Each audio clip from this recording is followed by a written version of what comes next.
we are up to letter 42. Learn Tanya, name of the letter. This was written in 1975 to a woman in Ferrara, Italy. Sounds exotic. Blessing and greeting, I received your letter of May 9th. I'm sorry, it's 1976, yes, 1976. The 25th day of Elul, 1976, which the 25th day of Elul, I don't know that we'll see the connection in this letter, but is the day that the world was, the first day of creation is the 25th day of Elul, and then the 6th day of creation is Rosh Hashanah, the first day of Tishrei. Okay, so I received your letter of May 9th, 1976, in which you ask if it would be proper for you, not being religious, to read Tanya and similar books. I presume you mean not just reading, but studying it in depth. Now, the truth of the matter is, you can't, Tanya is not a book that you can just read. So, it does require study. Maybe that's part of what the Rebbe was trying to say here, but regardless. So no doubt you know that one of the basics of Judaism is, as our sages formulated it, that every Jew has a share in the world to come. It's good to know, by the way. Every single Jew has a share in the world to come. As it is written, being a branch of my planting, the work of my hands to be glorified. The difference is only in regard to the share. Whether it be large or small, whether one attains it with greater or lesser effort. But our Torah, called the Toras Chaim, the Torah of life, because it is both our guide in this life and the source of everlasting life, makes it clear that every Jew, man or woman, has a share in the world to come. So that's how we know this, because our Torah tells us, makes it clear that everyone has a share in the world to come. The Tanya, the book Tanya that you're asking about studying, as the author states in the title page, as the Alter Rebbe, the author, writes in the first page, written by the first of the 7 Chabad Rebbes, is based on the verse. That means so the Alter Rebbe explains that the entire book of Tanya is based on the verse, this thing is near unto you, in your mouth and in your heart to do it. There's a verse in Deuteronomy, in the book of Devarim, the 5th book, that says that this thing, the observance of Torah and mitzvos, is near unto you, is close to every single Jew, in your mouth and your heart to do it, which means in speech and thought and in action. But he immediately cautions that the road is a long and short one. That even though it's very near to, it's accessible to every Jew to be able to observe and follow the Torah. Sometimes we feel otherwise, right?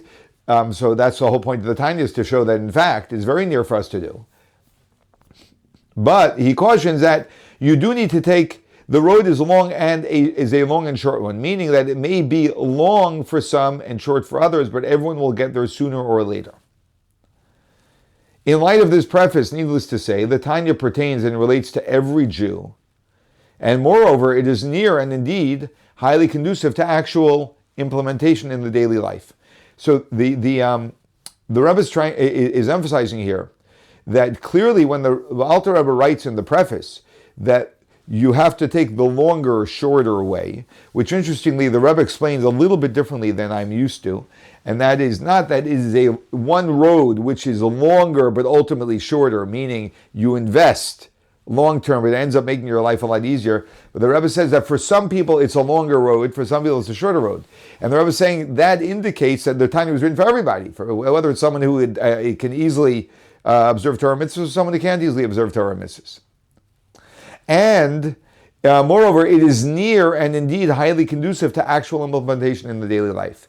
That what the Tanya teaches is how to make the Torah, and that which would then mean that the Tanya itself is highly conducive to actual implementation. And this is something I'm just going to say is very important for us to take notice of, and that is that the Alter Rebbe is saying that the observance of Torah, sometimes we feel observance of Torah is outside of our reach. And one of the main points of the Alter Rebbe is to say that you should know that when you feel that something is beyond you, it's beyond my reach, I can't do that, my circumstances, my situation, whatever it may be, you should know that you can. You actually can. And when we receive this from the Alter Rebbe, then that we in other words we take it in, then we begin to be able to see that we can do things that otherwise we would have discounted. However, God has given everyone free choice of action. And it is God's desire that the choice be made in the right direction out of one's free will. A very big point, which the Rebbe emphasizes a whole lot, is God wants us to make the choice. He wants it coming from us. He doesn't want it imposed. He doesn't want it forced. So therefore, he gives us free choice. Because when we do something on our own, the volition is so much more powerful because it's our full being that is doing it, versus when something is forced upon us where we may not really want to do it, but we have to do it. So it's not really us stepping up to do it. Yet, while presenting this freedom of choice, God gives the assurance that it is near to you, not only in word and thought, but also in actual deed. This is what the author explains in his book, where he also provides guidelines to the desired goal. In other words, the main point of the Tanya, of the first section of Tanya, the 53 chapters, which is the biggest part of the Tanya, is for the Alter Rebbe explaining how is it that the Torah, 613 commandments, which can seem sometimes to be so beyond us, is in fact not beyond us, but is very near to us to do. This is what the author explains in his book, where he also provides guidelines to the desired goal. He also explains why it is certain that every Jew will attain it, sooner or later, except that for one, the road may be longer and for another shorter.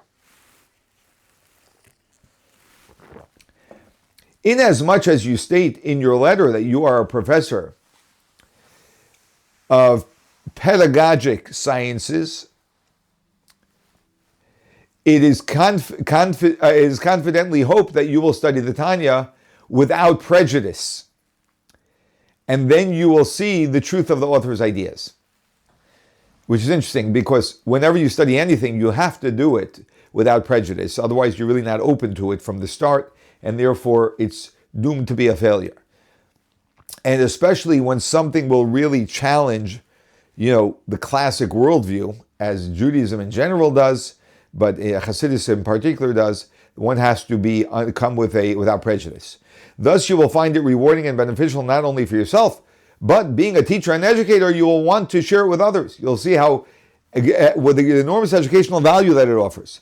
This is an additional factor that will contribute to the success of your set study, which will help shorten the road. I would like to add a further point, where one has the opportunity and ability to influence others in the right direction. Now the Rebbe is saying something that Rebbe always influenced, and that is that when you are in a position of influence, which we all are, by the way, it's just a question of how many people we have under our influence, right? But we all have, beginning with one or two, and then it could be many more, and probably more than we realize typically. The time element is of essence.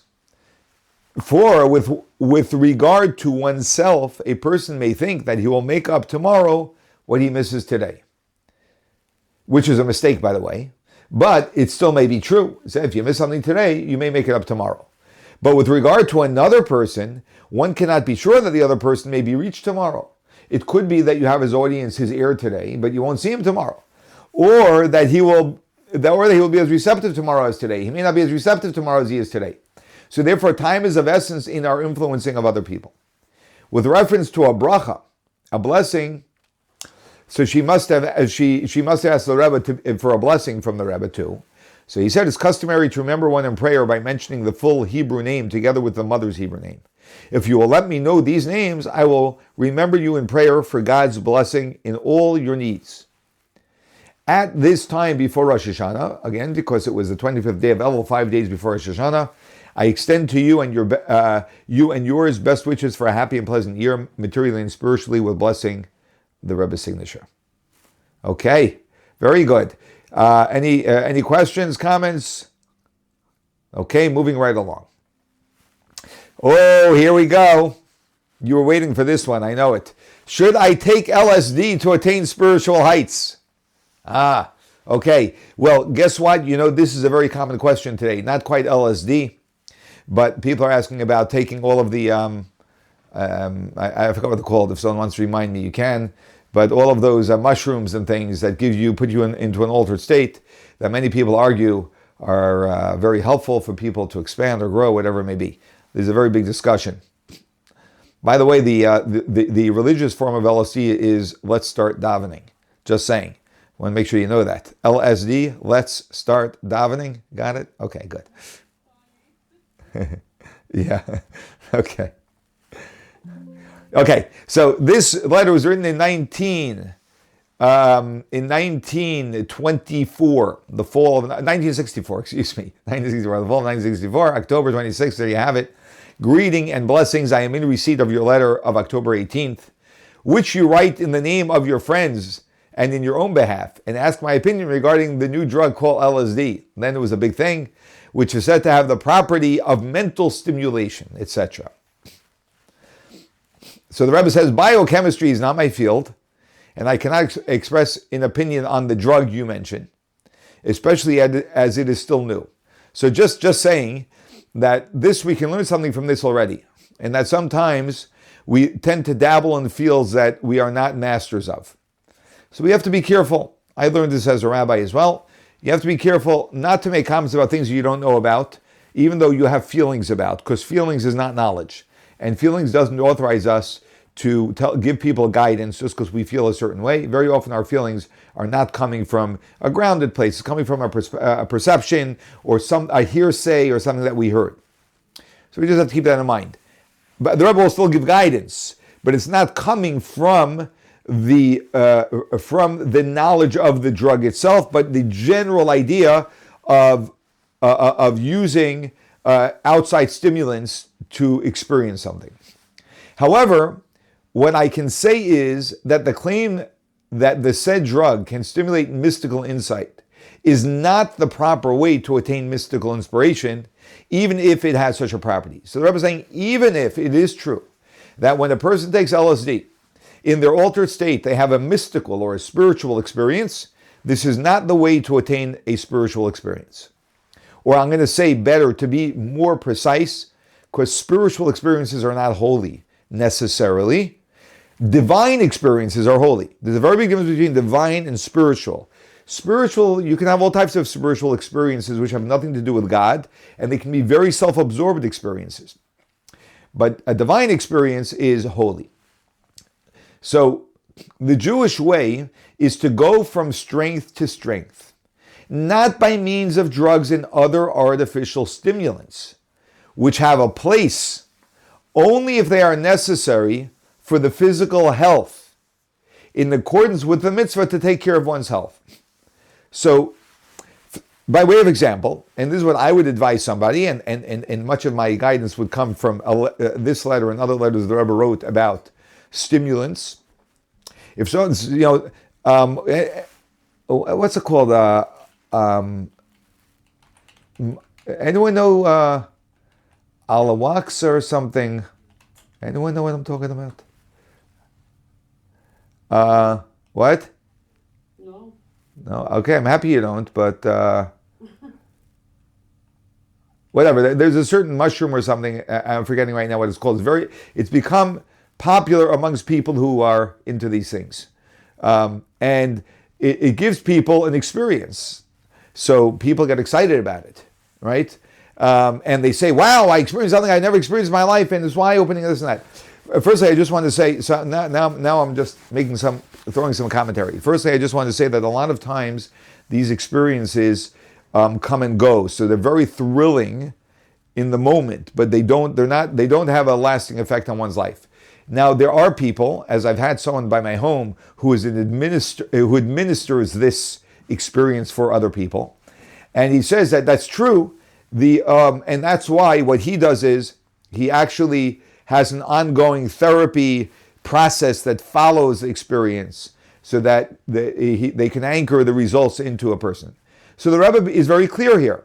If you want to have a divine experience, you have to go step by step methodically as a human being without having something outside of you bringing you there, because then you didn't take yourself there. It's really connected to the previous letter, where if a person doesn't make a change on their own, there's an external element that makes that change, then they really have not changed. That's the reason why, in my conversation with this individual who administers this, he says that after the person goes through that experience, then there are a series of sessions that he has with the person to now actually absorb it, which definitely is a much better, much more helpful. But as the Rebbe says here, this should be done, right, if a person has a medical issue, and this is the way to help them, right? For physical health, in accordance with the mitzvah to take care of one's health, which we are obligated to take care of our health, and therefore if the doctor says this is what you need, which can very likely be the case, not only for physical health, but for emotional health and maybe even spiritual health, right? This may be the case. So then it would be a good thing. But I hope that everyone will agree that before any drugs are taken, one should first utilize all one's natural capacities. And when this is done truly and fully, I do not think there will be a need to look for artificial stimulants. So the Rebbe's basic point is, we have to step up fully. And by the way, stepping up fully is like way beyond, if I may say this, and I will of course include myself fully 1,000% in this, that none of us have stepped up even close to fully. The ability for us to really put ourselves into something and invest ourselves, and the capacities that we have are enormous, far, far beyond what most people ever realize in their lifetime. And that's really what the Rebbe is trying to say here, is that we need to invest ourselves. That's where the real reward and transformation and experience comes from. As long as a person doesn't have to exert themselves, then it's as we say in English, easy come, easy go. I trust that you and your group, in view of your yeshiva background, have regular appointed times for the study of Torah and the inner aspects of the Torah. That refers to Hasidic teachings, namely the teachings of Hasidus, and that such study in accordance with the principle of our sages, namely, and that your approach of studying Torah and the Hasidus is with the principle of our sages that the essential thing is the deed, that it transform into action. Which, by the way, is interesting, because very often, it's interesting that the Rebbe is combining this, because I think subtly the Rebbe is saying, very often people who seek spiritual experiences do not ground them. And I've spoken to many people who have taken these different types of alternative substances, and very often their loved ones will say that, they have not become a better person because of it. This person, wow, I had this amazing experience, right? But in concrete behavior, not much has changed. And that is one of the important things also in the process of our Torah development, is that we actually become more refined people and that we are more beautiful people. That the actual conduct of the daily life in accordance with the Torah mitzvahs, that we begin to see ourselves actually conducting ourselves in action, indeed, differently. We study more Torah, we observe more mitzvahs, we pray more, we put on tefillin for men, kashrus. This is only a matter of will and determination. And the Rebbe says, it's all a matter of one thing, will and determination. If someone wills and is determined, they will be able to grow in this way. By the way, interestingly again, when someone seeks alternative substances, usually, again, I'm not talking about for medical reasons. If a person is doing it for medical reasons, it's very important, very often, a person is in a state where they need that outside support. That's what medicine is for. But if a person is overall fine, they're just doing it to grow, then they are lacking will and determination. So they're seeking a quick fix. Quick fix inherently means I am unwilling to have the willpower and determination. And that's what the Rebbe is saying, because the most powerful force in the world is willpower. And for nothing stands in the way of the will, right? As we say in English, If there's a will, there's a way. Or as we say in Hebrew, which the Rebbe is translating here, Ein lecha davar ha'omed b'fnei haratzon. There is nothing that stands in the way of will. I trust that you are also using your good influence throughout your environment. Once again, the Rebbe is encouraging that this person influence the people around him. All right, before we move on, do you have any comments, suggestions, or recommendations about LSD? No, we're good. Okay, great. Sorry, so is that the answer, Rabbi? Basically, like this letter provides the answer, right? It's not really a substitute for our will or what we should be doing first, right? Exactly. You mentioned like you're getting a lot of questions about this, and Yes. people are asking, is it okay? Is it good to take it? Yeah, and they feel like, maybe if I take it, I'll be able to get rid of some of my demons. Maybe I'll have a divine experience, things like that. And I can tell you by because I'm not discounting that people have amazing experiences. And to be honest with you, there is a part of me that would like to have that experience, to take it. I'm the type of person that would do something like that in theory. Other than, thank God, I have very good guidance. I remember speaking, this is many years ago, with a young man who was a cocaine addict. And cocaine is a very heavy drug, which none of us should ever know of. And he told me that he had seen light and divine and like spiritual experiences that were unbelievably amazing. Now, thank God this guy got off of cocaine, which a lot of people can't because it's such a heavy drug, right? So when I spoke to him, he was sober, and I believe he remained sober. Thank God, right? Now, that's amazing. I would love to have that experience too, on the one hand, right? However, I know it's a quick fix, and I know that I'll wake up the next day, so to speak, and that will not impact my life. And this is a truth that we need to really internalize in development, in self-development. That the effect anything will have on our life is going to be commensurate with the effort we put in. If I show up and I hear an inspiring speech from someone, right? What happens? I can tell you because I'm a speaker, so I know what happens is that people hear a good speech, and the most common thing is they say, Rabbi. They'll come home and they'll say, the rabbi gave an amazing speech today. Hopefully they'll say that, right? But I can't remember exactly what he said. That's because they're receiving. When you receive, if you just receive something and you don't have any participation in it, then you don't really have a way to hold it, to anchor it.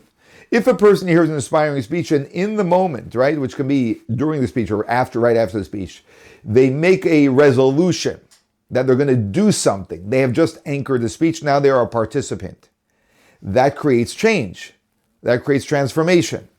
So there always has to be our input. If I smoke something or swallow something that just puts me into a state, that will never have an impact on me and it will never last.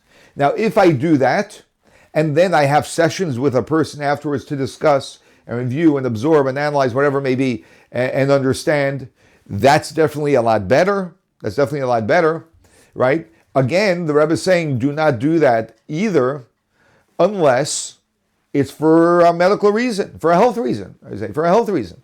But if it's not for a health reason, God set up a system with a process. We're not meant to be angels. We're not meant to be floating in the sky. There are certain people who are gifted that way. We have Rebbes who are gifted unbelievably. We have people who are not Rebbes, but they're still more gifted than we are. And there's us. I'm not meant to be some great spiritualist, who experiences things and all those experiences.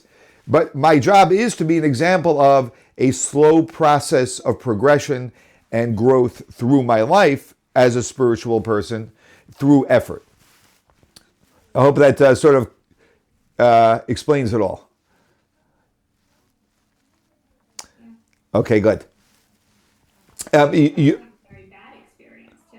Like, it could go the other way. It does. It does go for the other way for some people, actually. So you're very right. It is. There is. You said you could see yourself being a person like you would like, you could see that, have that experience. I'm Yeah. the opposite. I'm too frightened, so I would be scared to have a bad experience. So Yeah. either one. Yeah. So I would just say, knowing me and knowing you a little bit, I would say that good people generally, good stable people. I'm going to say that stable people generally, generally, I know maybe I can't say this. I guess it uncovers different things for different people. I'll just tell you a great quote. A good friend here in the community once told me. I once asked him if what's it called again? It's a certain therapy where it brings you. Why am I forgetting what it's called? Where it sort of brings you to. It opens you up to past experiences that you forgot. Okay, that you forgot about. That you sort of blocked out. Are you thinking about hypnosis? What's that? Are you thinking about hypnosis? Yes, thank you. Hypnosis. Was it hypnosis? I think it was. I think it was hypnosis, yes. Anyway, so I asked him if it's a good thing or not for a person to do. So he said something very wise. He said, you better be ready to confront the things that your whole system is blocking out. Right? So actually, Angelica, the honest truth is, that's a lot of what happens. That's a lot of what happens when people go through this experience. And there's a reason why our system blocks certain things out. It's because we're not really ready to necessarily to handle that. And sometimes when people go through this experience, no question, and I've heard this from people directly, they've had sometimes horrific experiences, terrifying experiences. Yes, I guess we would never know what our experience would be. I see that Bonnie, our in-house psychologist, says primal screaming. That's really intense. Primal screaming. That's. I'm not even going there. That's directly aggressive. But yeah. Anyway. Okay, let's move on to the next letter. Letter 44. A profound message for humanity. New York City.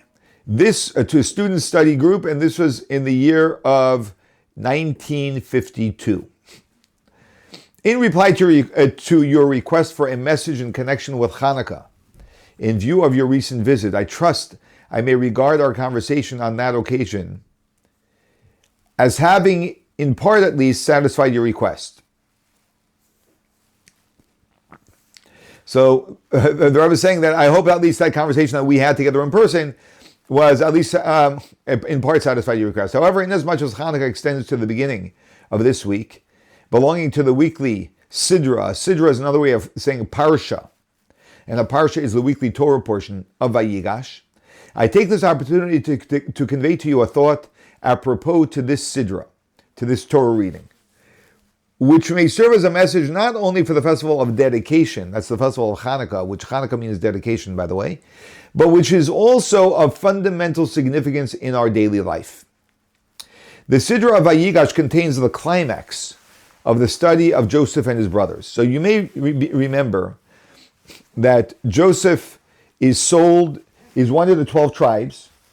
He is sold into slavery by his 10 brothers, his 10 half-brothers. He has only one whole brother, and he has 10 half-brothers. They sell him into slavery. They first decide to kill him because they were jealous of him. Whatever the dynamics of the story were, it's quite a shocking story.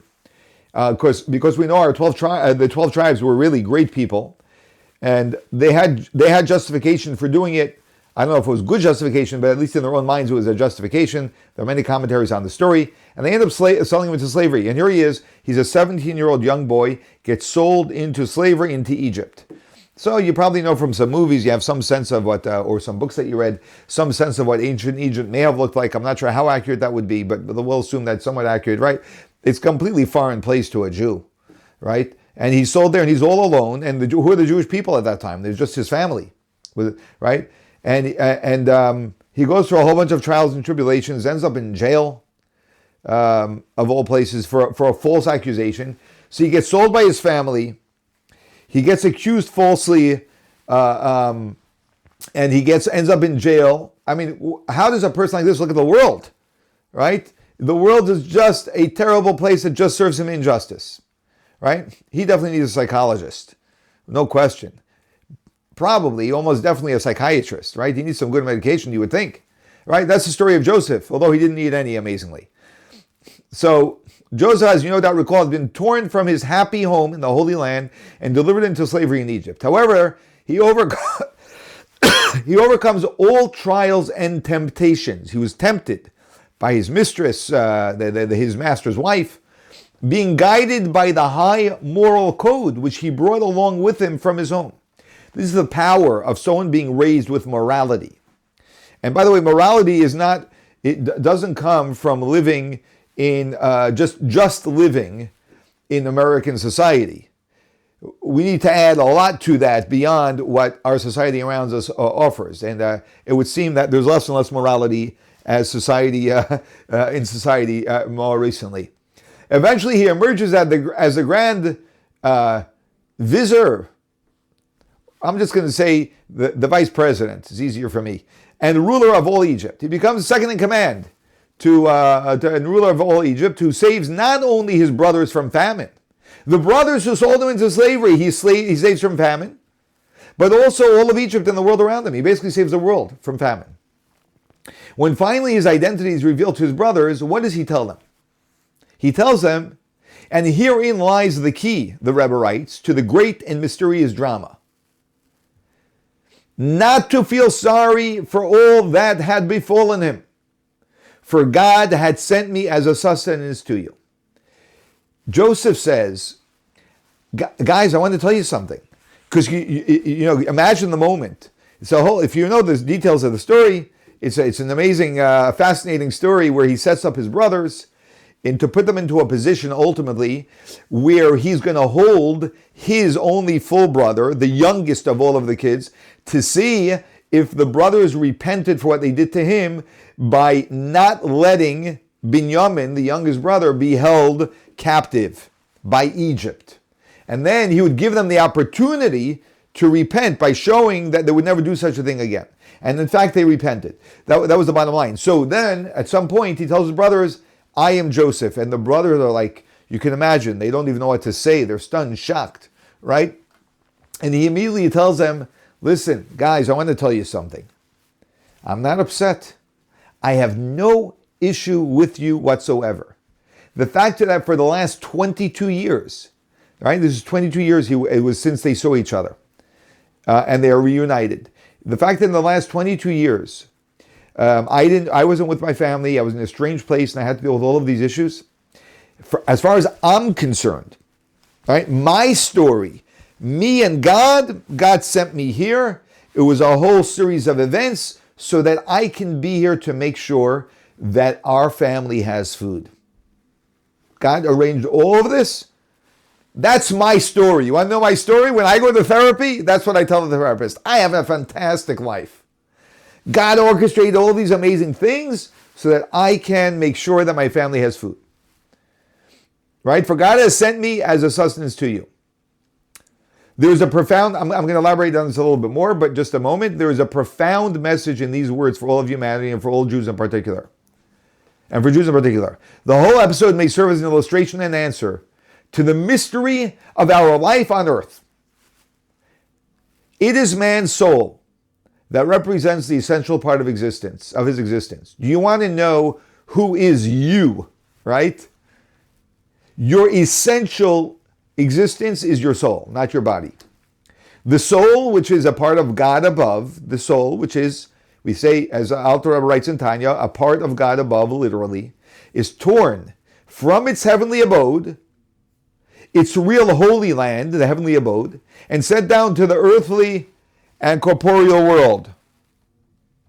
It's Egypt, where it becomes largely enslaved by the physical body. What happens? It becomes enslaved. That's what it is. It's enslaved to the physical body. Needless to say, the purpose of it is not to torture the soul. Why does God do this? He's not trying to torture the soul. The soul is sent to be a Joseph, who both in slavery and glory remains loyal to his fatherly home in the Holy Land. He remains true to his fatherly home, to Almighty God, that's for the soul, while it's in the foreign land and enslaved. It should never acquiesce or despair in slavery. We must never give in to slavery, and we must never despair in slavery, but should remember its mission to become the ruler of Egypt. We become the ruler of the body and giver of sustenance, of divine food, and we become a source of light and sustenance to his own body and to all with who it comes in contact. How does one do this? The way to achieve this is to be constantly conscious of one's origin and home. How did Joseph do this? So the commentators explain to us, so Joseph, imagine, he's a 17-year-old boy. He was young and very, very handsome. In fact, the Torah tells us that when he became viceroy of Egypt and he would travel down the streets of Egypt in his carriage, all the women would come and stand on the walls just to gaze at him, just to be able to see him. He had such a royal presence. So when he was, initially, he was sold as a slave, and he worked for the chief butcher of the palace. And one day on a holiday, which, by the way, for those who will be taking the JLI course now, tonight I'll be talking about this holiday, the holiday that the master had gone out to celebrate, because Egypt was in great celebration. His wife, the master's wife, made believe she was feigned that she was sick, and she tried, which she was trying to do in the weeks leading up to this, to seduce Joseph. And now she tried to force herself upon him. And Joseph also almost succumbed. Imagine if you're a young, maybe I don't know how old he was exactly then, maybe he was 18, 19, 20. He's a young guy, right? And a woman's coming on to him, right? And he's all alone and he's away from his family, and woe is to him. He's got everything, every reason, every excuse. What saved him from not giving in to the temptation which he had? He truly, had the desire to go along with it, was that he saw the image of his father. He saw Demut Diyukno Shel Aviv. He saw the image of his father. And when he saw the image of his father, he remembered who he was. And and that was his moral code, and he didn't succumb. So that's why the Rebbe is writing, the way to achieve this is to be constantly conscious of one's origin and home, and always remain receptive to the vibration influences emanating from the parental home in the Holy Land. So we have to be in touch with in our case, the vibration influences emanating from Almighty God on high in the Holy Land, in heaven. Until the moment when the shackles of slavery are completely broken, the soul, Joseph, becomes ruler of Egypt. When the soul becomes the ruler of the body, the material world, and the divine goal is thus fully attained. I trust that each one of you will try to be Joseph in this sense, with blessing. What do you say about that for an inspiring message? I love it. I hope you do too.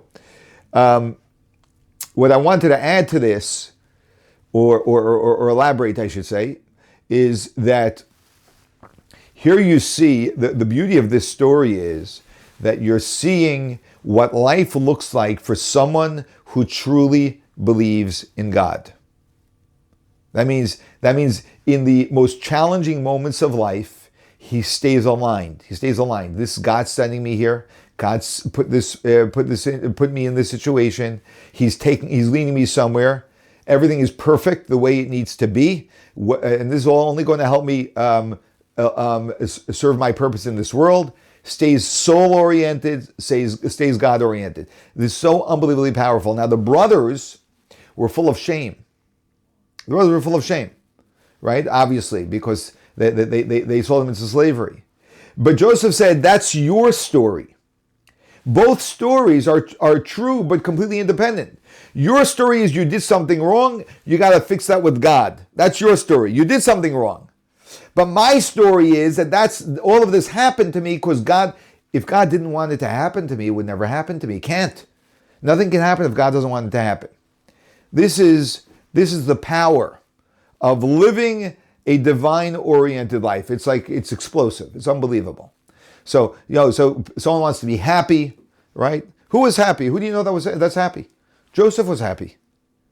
Because no matter what, anything that God brought into his life, he saw it as from God. That's the secret, by the way, to happiness. You just got the whole secret. I just saved you. You don't have to read the 88 books or the 10,000 books on happiness. I just saved you thousands upon thousands of hours. I just summarized the whole story for you. Okay. No one's impressed. Am I the only one who liked this letter? Okay, thank you. All right, let's go to the next one. Letter 45. Can mitzvahs be inauthentic?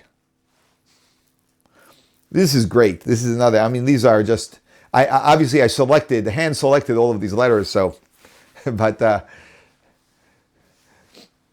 don't mind my exuberance. So this is on, this letter was written in 1965 to Mr. Somebody, Outremont, Quebec, Canada. Never heard of this place. Greeting and blessing.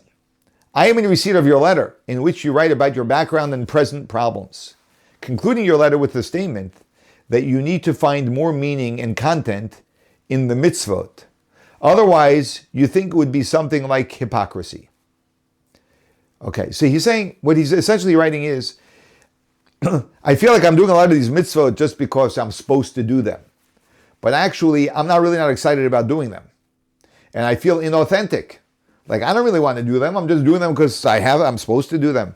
And therefore, I want to find more meaning and content in the mitzvah so that I am excited about them. On this question, there is a very meaningful statement by the Rambam,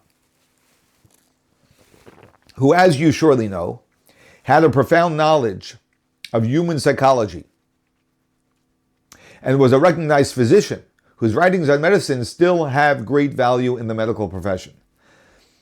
The statement of the Rambam is given in connection with the Jewish din, that's a Jewish law, which says that if a Jew is compelled by force to do a mitzvah, he is not regarded as having done the mitzvah under coercion, but as having fulfilled the mitzvah voluntarily. Okay, let me explain. This is a teaching the Rebbe would repeat often from the Rambam because it reveals a truth about a Jew that is very important for all of us to know. And that's this. The Rambam says, and I will give you, I don't know if the Rebbe spells it out here, but I will share it with you where the Rambam says this.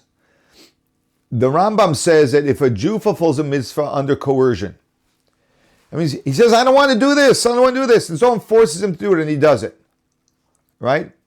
That you should know that he did not do the mitzvah out of coercion, but the Jew did a mitzvah out of voluntarily. It's as if he did it voluntarily. How can you say that?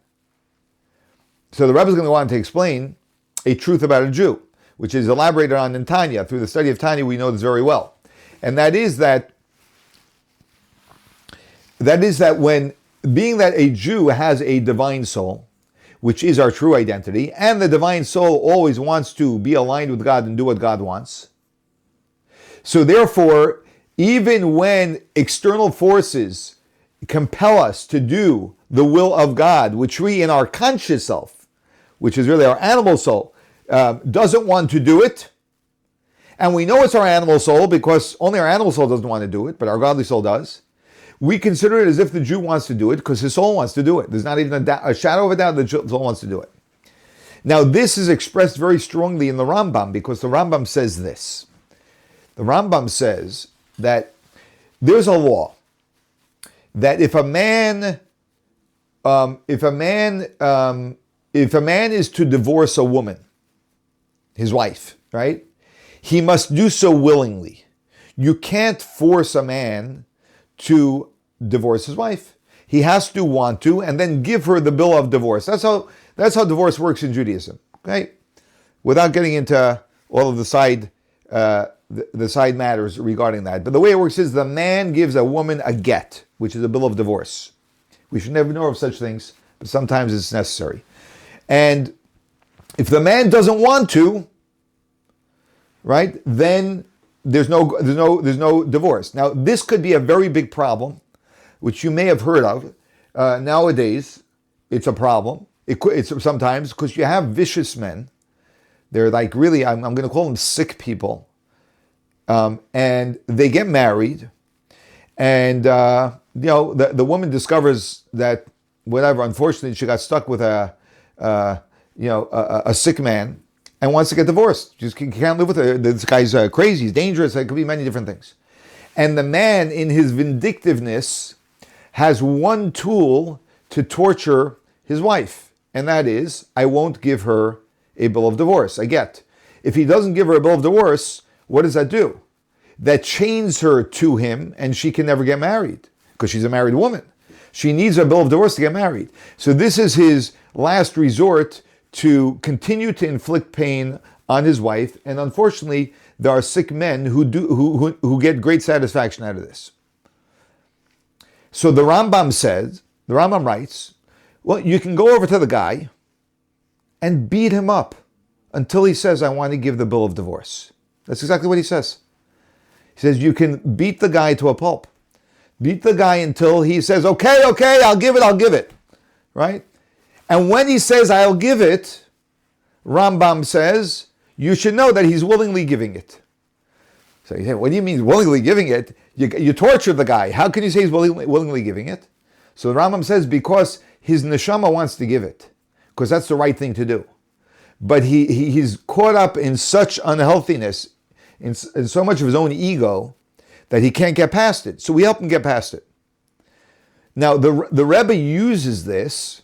Now, maybe I should not have told you this whole background, because there's a reason why the Rebbe doesn't mention it. But I'm hoping that you can digest it. And if you can't, at least ask me some questions so I can hopefully help you with it. But the point is that we believe so deeply and that the Jewish soul always wants to do what God wants, that even when the person is yelling and screaming, I don't want, the conscious self is yelling, I don't want, we still know that the soul always wants. It could be that there's in such a deep, we'll say going back to the previous letter, that their soul has become so deeply imprisoned by the person having lived such a bodily life that they can't consciously get in touch with that. And the only way to do it is in this manner. Now, in general, we don't force anyone to do anything. So I just want to say that this is not a way of life, right? But only under this extreme circumstance where a woman is suffering because of him, does the Rambam write that we do it.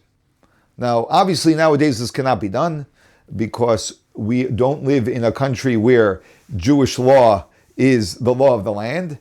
And anyone that does this will get arrested for doing it. But the concept still remains true. So the Rebbe continues. Any questions or comments before I continue here? We're okay? I didn't traumatize anyone? It's all in support of women, actually, so it's a nice thing in that regard. Okay. The apparent... there's something off over here. The apparent... Sorry.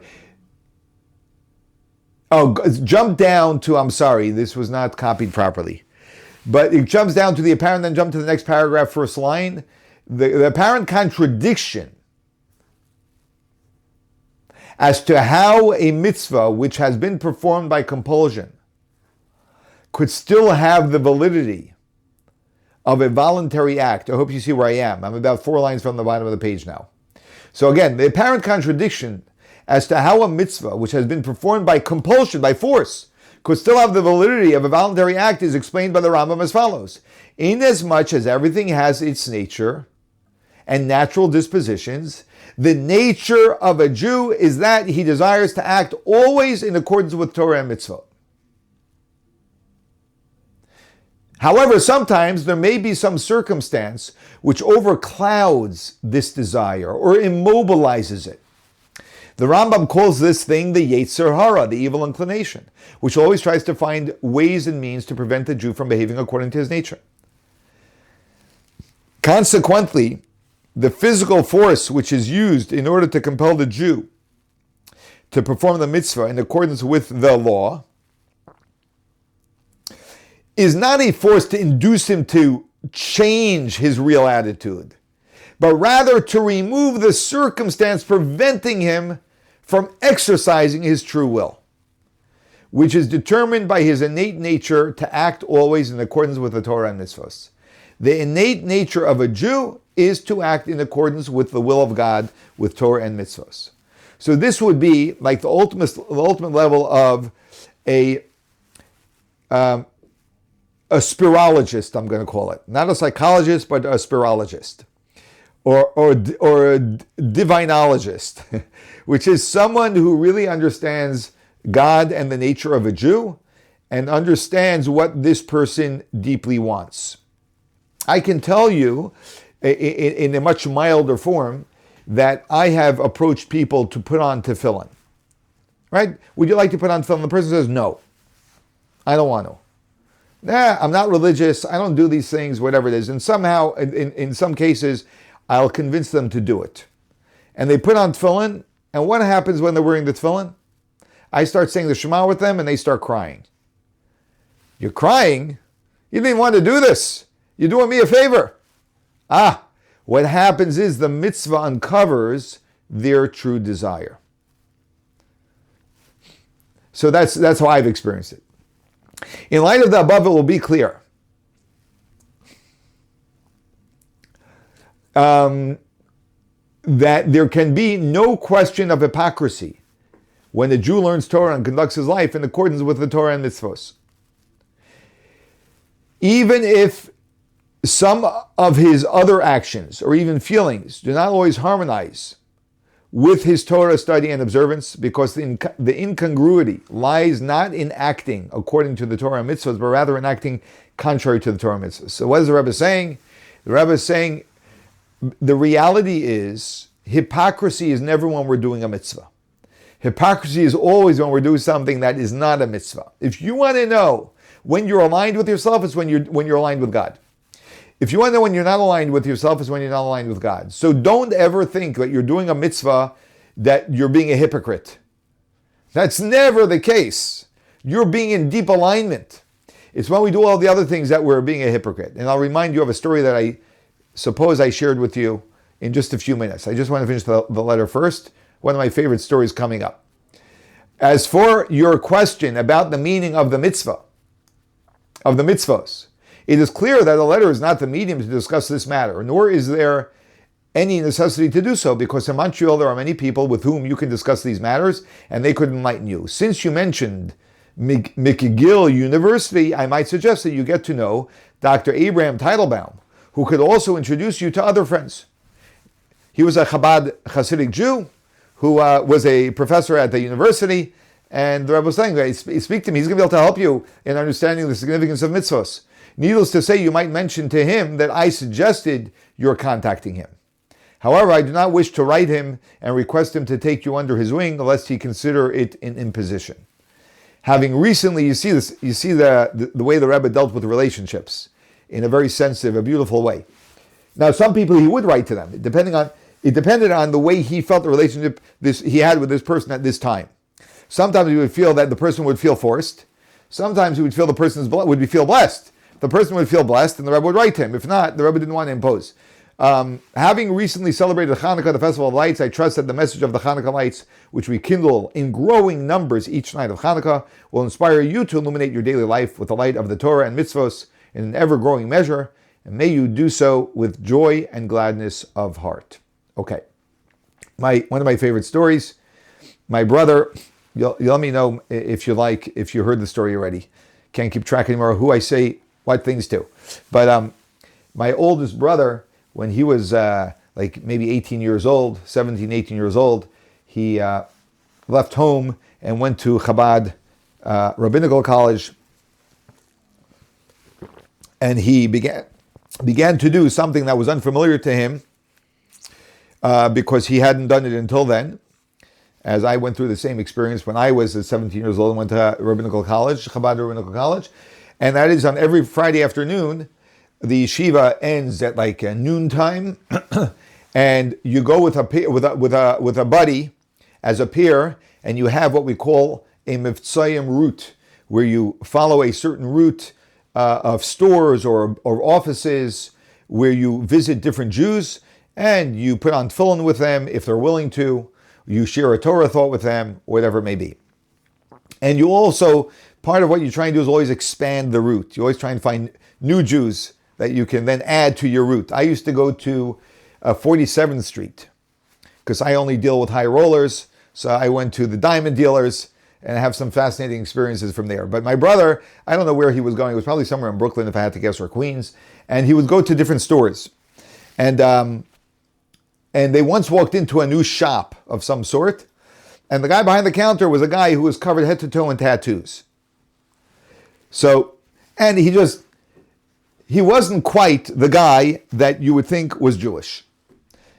Now, my brother was the younger of the two. His buddy was older and very experienced, and also had the personality. Weinstein's are a little bit on the more shy side, but his buddy had the personality, and very outgoing. And I happen to know who he is because he's now a distant cousin of mine through marriage. And he walks into the shop and he asks the guy, "Hey, are you Jewish?" So the guy says, "I am." So that was surprise number one for my brother. After a while, you don't get surprised anymore. But that was, my brother still new to this. And then, he says, "Would you like to put on tefillin?" So the guy starts laughing. He says, "Are you kidding? Me put on tefillin? Do you know what I did in my life?" And he starts listing off things that he did in his life that my brother said when he heard. My brother turned beet red hearing what this guy had done in his life, which he never really heard so-and-so explicitly say. So he said, "I'd be the biggest hypocrite if I put on tefillin." So you know what his buddy told him? He told him exactly what the Rebbe writes in this letter, because he had a good education from the Rebbe. He said, I don't know how he said this. I'm going to say it the way I say it, but I don't know how he said it. He said, "Buddy, when you put on tefillin, you're not being a hypocrite. You're being true to yourself. When you did all those other things, you were being a hypocrite." And guess what? The guy put on tefillin. This is an amazing, amazing story to me. I'm very inspired by the story because it brings out the real truth of what a Jew is, what you and I are. And we have to know that when we meet another Jew as well. Okay, we're going to do one more letter, everyone. Letter 46. Why do I lack happiness in my life? You ever asked that question? You don't have to answer it. This letter was written actually more recently, 1981. 2 days after the holiday of Shavuos, to a gentleman in Beverly Hills, California. There you go. Beverly Hills, California!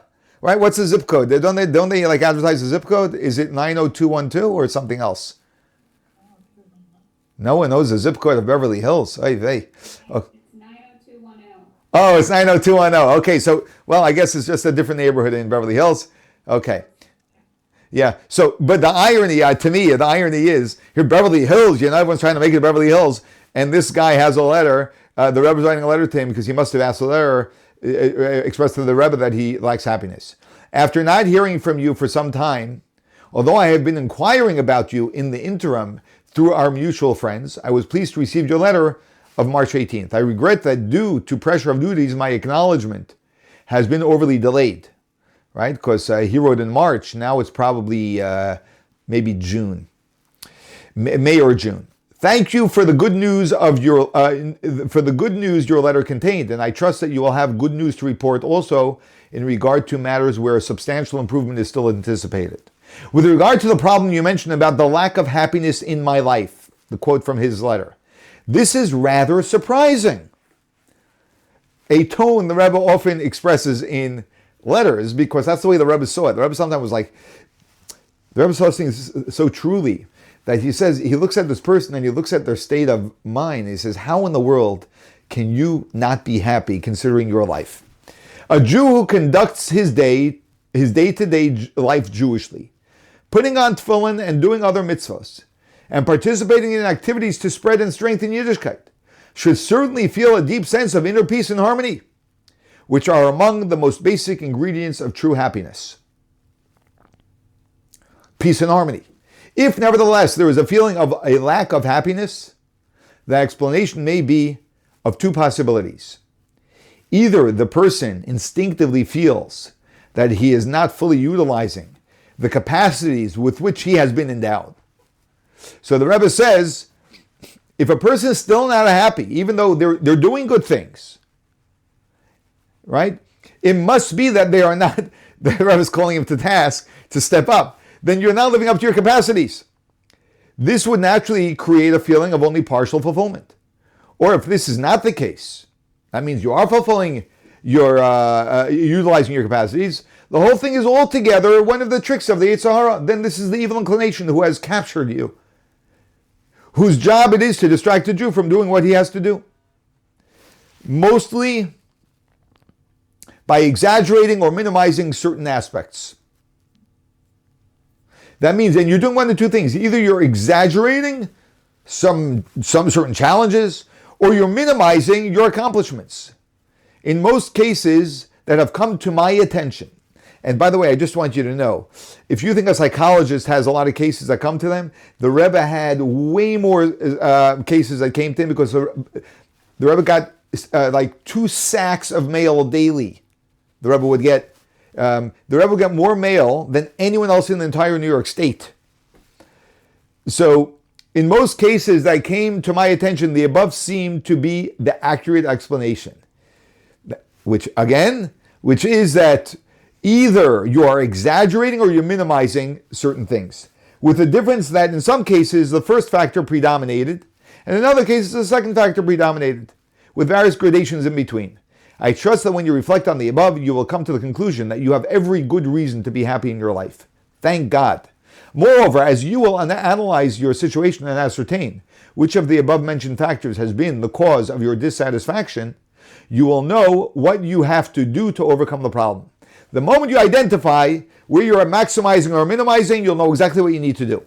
For certain, it is that whatever problem a Jew faces, God has provided him beforehand with the necessary capacities to overcome it.